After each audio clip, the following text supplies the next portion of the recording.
So you're just staring at a completely blank screen, Right. just agonizing over how to fix a failing project or figure out some complex problem at work. Oh, yeah. We've all been there. You stare for, what, 3 hours? You push your brain to the absolute limit, and I mean, nothing. Absolutely All nothing. right. You finally just give up in disgust. You walk away, go to the kitchen to, I don't know, chop an onion for dinner. Hmm. And the very second the knife hits the cutting board, boom, Yep. the $1 million solution just drops into your head out of nowhere. It's so obvious you actually laugh out loud in the kitchen. It really does feel like a prank, doesn't it? Like Yeah. your own biology is just messing with you. It does. And it leaves you with this really frustrating question. Why does your brain wait until you literally stop trying? To actually do its best work. Exactly. Why does the aha moment happen with the onion and not at the desk? Well, see, we are so conditioned to believe that hard work, just grinding and pure focus are the only ways to solve difficult problems. But that sudden click in your mind, that epiphany, it isn't a visit from some creative muse. Right. And it's definitely not random. It is a highly specific, observable, neurological event. And the cool part is, once we understand the actual physical machinery behind that moment, we can start, manufacturing it on demand. Which is exactly what we are going to do for you today. Welcome to the Deep Dive. We are exploring the hidden mechanics of creative problem solving today. And we have a really fascinating stack of sources to go through. We really do. We're pulling from this cutting-edge 2025 neuroimaging study looking at the physical structure of the brain's white matter. But we're also layering that hard science with cognitive psychology frameworks. Right. Specifically, Edward de Bono's concept of lateral thinking. Yeah, lateral thinking, plus Charlie Munger's famous mental models and Rolf DeBilly's insights on cognitive errors. So the mission for this deep dive is really to reverse engineer the epiphany. First, extract the neurological why behind sudden insights. What is actually physically happening inside your skull? And second, we want to translate that complex science into concrete, daily habits that you can actually use. Things to foster more flexible and insightful thinking when you are totally stuck. Okay, so let's unpack the physical real estate of the brain first, because honestly, this completely recontextualized everything else for me. It's groundbreaking stuff. Yeah. So this new study, it uses diffusion tensor imaging, DTI, and it looks specifically at what happens in our white matter when we solve problems. Right. And to test this, the researchers had people solve something called compound remote associates. Or CRA problems. Yeah, CRA problems, which are essentially linguistic puzzles. You were given 3 seemingly unrelated words, so let's say crab, pine, and sauce. Okay, crab pine sauce. And you are asked to find a 4th word that combines with all 3 of them. Right, so in this case, the word is apple. Crab apple, pineapple, applesauce. Exactly. I actually tried a few of these from the study notes. And what is wild is that you can literally feel your brain trying to tackle them in 2 completely different ways. Oh, you noticed the shift. Yeah. Sometimes I use this very step-by-step analytical reasoning. I would just grind through words, like crab meat, no. Crab tree, no. Very methodical. Very methodical. But other times, I would just kind of look at the 3 words, let my eyes glaze over a bit, and the word apple would just spontaneously pop into my head. Well, the researchers actually separated people based on those exact 2 approaches. You have your step-by-step analytical thinkers and your insight-driven thinkers. The grinders versus the aha moment people. Basically, yeah. And when they scanned their brains, they found that these 2 groups have fundamentally different white matter structures. Wow. Yeah. And they measured this using a metric called fractional anisotropy, or FA. Okay, so let's make sure we really understand fractional anisotropy, because from what I read, it is the absolute key to this whole study. It really is. From my reading of the source, it's essentially a measure of how water diffuses through the brain's white matter tracts. Right. Think of your white matter as the brain's plumbing system for information. Okay. Plumbing. Fractional anisotropy FA measures how restricted that plumbing is. So high FA means the white matter fibers are very dense. They're heavily myelinated, highly organized. So the water and the electrical signals can only flow in one very specific directed path. Exactly. It's like a highly insulated, rigid pipe. Okay, so people who naturally lean on that step-by-step analytical thinking, they have high FA in certain areas of their brain. They do. The scans showed really high FA in regions like the anterior corpus callosum, which, connects the frontal lobes. Right, the front of the brain. Yeah, and these areas are responsible for executive control, focused attention, strict logical processing. Mostly left hemisphere stuff. Okay, so the signals travel incredibly efficiently, but they are tightly constrained to existing pathways. Very tightly constrained. I love visualizing this stuff. Like, if analytical thinking relies on high FA, it sounds a lot like riding a high-speed bullet train on a rigidly laid track. Oh, that's a great way to put it. Right, like it is highly efficient, it moved incredibly fast, and it gets you exactly to the logical destination you planned. But the catch is it literally cannot deviate from the tracks that are already there. That analogy captures the structural reality perfectly. The bullet train only goes where you've already built the infrastructure. Right. But here's where it gets fascinating. When the researchers looked at the people who consistently solved the puzzles via sudden insight, the aha people, they found the exact opposite. The opposite of the bullet train. Yeah, those individuals had significantly lower fractional anisotropy in certain regions, specifically areas that link visual spatial awareness with broad language comprehension, like the posterior arcuate fasciculus. Lower FA, so that means the plumbing is less restricted. Exactly. The signal isn't trapped in a tight pipe. It's diffusing out in multiple directions. It creates a diffuse connectivity pattern. Yes.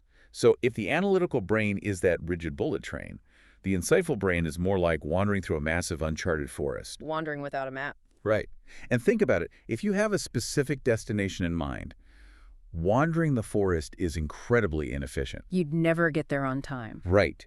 But if you are trying to find a hidden treasure, a completely novel association between concepts that usually have absolutely nothing to do with each other, Then you actually need to wander. you have to. You need those weak, diffuse neural connections to reach out and pull from a much broader, messier pool of memories and concepts, Yeah. integrating that right hemisphere stuff. This completely explains the anatomy of an epiphany. Like, to generate a truly creative insight, your brain physically relies on a diffuse, unconstrained neural network. It physically needs that lower FA structure to make the jump. But, I mean, this brings up a massive real-world problem for you, the listener. Oh, for sure. Because picture this. You are sitting at your desk, you are staring at a failing project, and you have a deadline in 2 hours.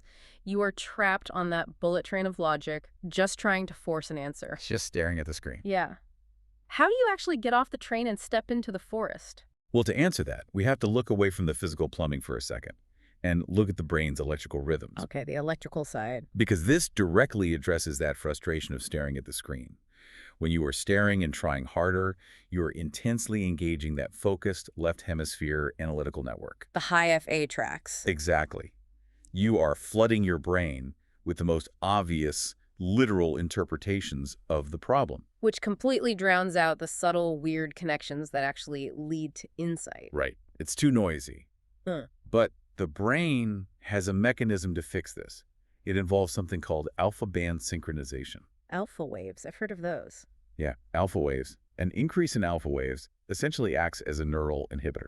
Wait, an inhibitor? Yes. When alpha waves surge, particularly over the right occipital cortex, they actively suppress visual inputs. They quiet down those loud, dominant, literal thoughts. Oh, wow. So it's literally like putting noise-canceling headphones on the loud, logical part of your brain, so you can finally hear the quiet whisper of a brilliant idea in the back of your mind. That is the exact function of the alpha waves. They quiet the obvious so the novel can surface. Okay, so what does this all mean for our daily habits? This brings us straight to Berger and Starbird's book on problem solving. Their core advice for tackling a seemingly impossible challenge is delightfully counterintuitive. Which is? When faced with a difficult issue or challenge, do something else. Do something else. Just walk away. You literally have to step away from the problem to trigger those alpha waves and physically shift your brain state. Okay, I'm listening to this and honestly telling a manager, hey, I can't figure out the spreadsheet. I need to go trigger my alpha waves. That sounds like a phenomenal way to get fired. Does sound like an excuse. Right. Isn't this just a fancy, highly scientific justification for procrastination? Like, oh, I'll do it later because my brain needs to wander. That is such a common pushback, but the distinction between a vital cognitive break and mere procrastination comes down entirely to preparation. Preparation. It is not procrastination if the brain has already been primed. Oh, I see. You have to put the grueling bullet train work in first. You have to load all the parameters, the constraints, the data of the problem into your working memory. You have to try and fail first. Exactly. Only after you have hit a genuine wall does stepping away become an active, necessary neurological phase. You are intentionally switching from high FA focused thinking to low FA diffuse thinking. But stepping away is incredibly hard to do in practice. I mean, when I have an unresolved problem, it just gnaws at me. It's stressful. Yeah.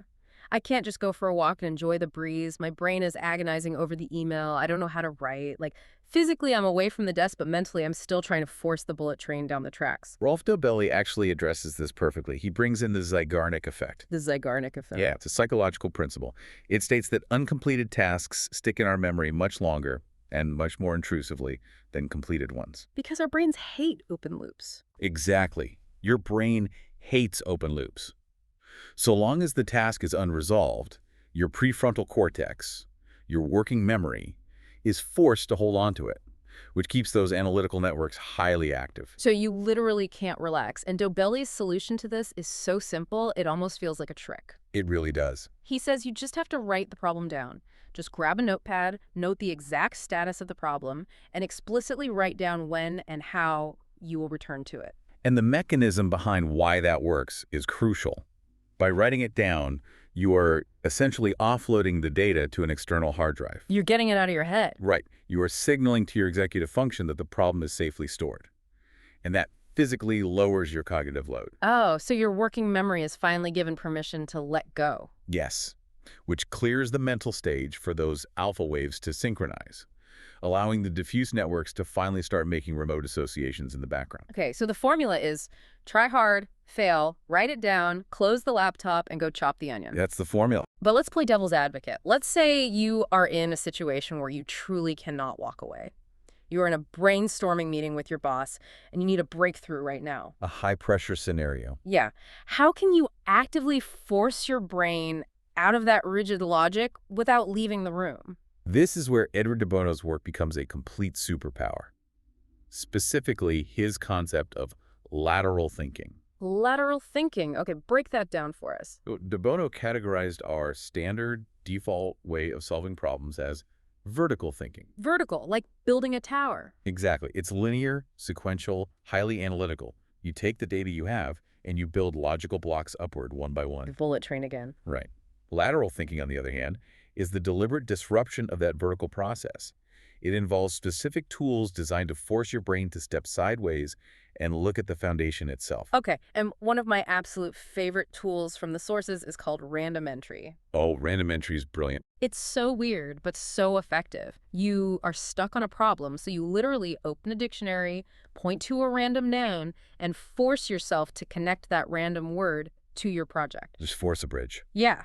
The example de Bono gives in the text is legendary. Someone is trying to invent a better office photocopier. They pull a random word, and the word is nose. A nose. A nose. Now, if you are thinking vertically, you immediately reject that. A nose has absolutely nothing to do with a photocopier. It's completely illogical. But lateral thinking forces the brain to bridge the gap. So nose leads to smell. Yeah. When does a copier smell? Usually when it's overheating. Right, overheating or producing ozone, which is bad, but what if it produced a good smell? What if the copier released a distinct lavender scent when it was running low on paper? Wow. Suddenly, the office manager knows to refill it without having to constantly check the error screen. They invented a totally new feature just by forcing a connection to the word nose. That is such a perfect example. And neurologically, the random entry technique is basically a manual override. A manual override of the vertical tracks. Exactly. You are intentionally firing up those diffuse white matter networks we talked about earlier. By injecting a completely remote concept into your working memory, you are forcing the right hemisphere to scramble. Because it has to search its broadest semantic nets to find any kind of bridge between copier and nose. Right. You are deliberately throwing a wrench into your own vertical logic just to see what shakes loose. That's incredible. And there's another fascinating tool in the sources called fractionation. Fractionation, yes. This is where you take a commonplace, totally accepted view of a situation, and you intentionally shatter it into bizarre alternative angles.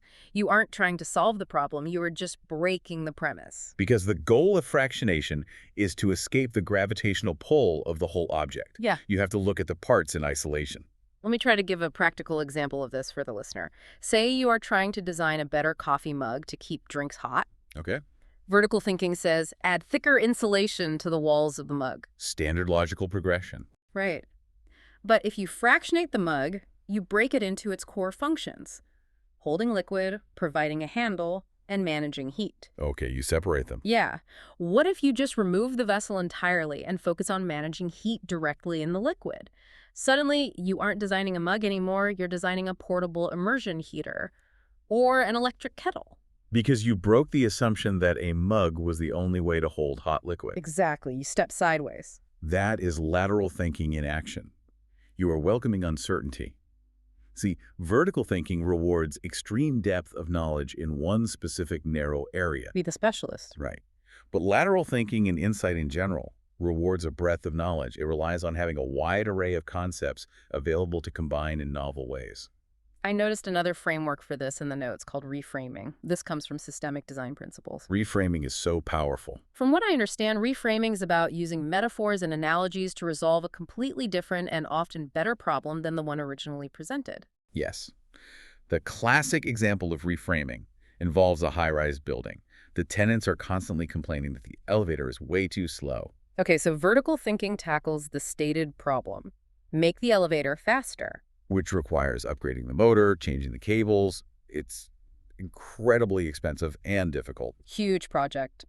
But reframing asks a different question. Is the actual problem the speed of the motor, or is the problem the sheer boredom of the weight? Exactly. And lateral thinking suggests a totally different solution. Just install floor-to-ceiling mirrors in the lobby. Because people love looking at themselves. They really do. They check their outfits, they fix their hair, the wait time feels drastically shorter, the complaints completely stop, and you solve the issue without even touching the elevator shaft. It's brilliant. Berger and Starbird actually mention a very similar rule in their work. Oh, really? Yeah. When facing a truly impenetrable challenge, they suggest intentionally creating an easier, simpler problem. Like a dummy version of the problem. Sort of. You solve that simpler scenario with intense focus. And the insight you gain from the simple problem will almost always illuminate a pathway to resolving the original difficult one. Okay, so we've established that you have to force your brain off the analytical tracks to find an insight. You have to break the mug, use a random word, or install the mirrors. Right. But there's a catch here. You can't connect two remote ideas if your brain is empty. No, you definitely can't. Like you can't bridge nose and photocopier. If you don't know what a nose does, you need a massive, diverse library of concepts to draw from in the first place. Which is exactly why Charlie Munger constantly preached about building a lattice work of mental models. The lattice work. I love this concept. It's foundational. Okay. Munger famously argued that most people try to solve every problem in life using the exact same handful of mental models they learned in school or at their specific job. Right, which leads to the old proverb. If all you have is a hammer, every single problem looks like a nail. Exactly. But the world is infinitely complex. To navigate it and to generate true insights, you need a dynamic, expansive cognitive toolkit. You can't just have the hammer. Right, you need models from economics, biology, psychology, physics, and you need to interlock them. That's the lattice work.